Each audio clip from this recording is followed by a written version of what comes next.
ይህንን ሲምፕል ኤንድ ሩል ቤዝድ የሆነ ስትራቴጂ በመጠቀም ስትራቴጂ እንዲሁም ሪስክ ማኔጅመንት ማሳያቸው ይሆናል። የምጠቀመው ስትራቴጂ ብሬክ ኤንድ ሪቴስት ይባላል። ይህንን ስትራቴጂ ተጠቅሜ ትሬድ ሳደርግ ፎሎ ማድረጋቸው 4 ስቴፖች አሉ። እነዚህ 4ቱም ስቴፖች ሲሟሉ ነው ወደ አንድ ትሬድ ምገባው። በዚህ ቪዲዮም እነዚህ 4 ስቴፖች አንድ በአንድ የምናያቸው ይሆናል። የቴሌግራም ሊንኩን ባዮ ላይ ያለ እየገባችሁ ጆይን አድርጉ። የመጀመሪያው ስቴፕ ይህንን ስትራቴጂ ተጠቅመን ትሬድ ስናደርግ የምንጠቀማቸው 2 ኢንዲኬተር አሉ። እነዚህ ሁለቱም ኢንዲኬተር ፍሪ ናቸው። ኢንዲኬተር ታፕ ላይ ሄዳችሁ አስገብታችሁ መጠቀም ትችላላችሁ።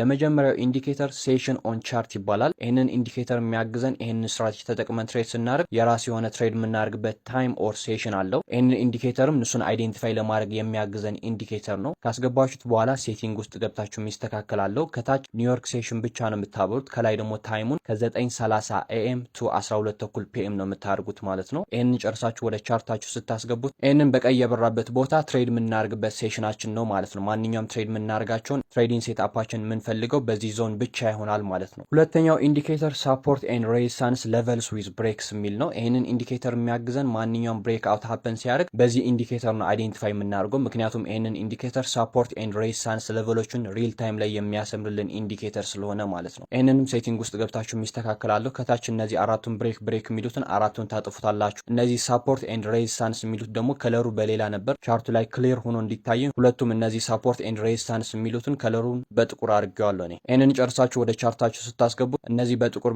የሰመሩት ሳፖርት ኤንድ ሬዚስታንስ ሌቨል ናቸው ማለት ነው። ሁለተኛ ስቴፕ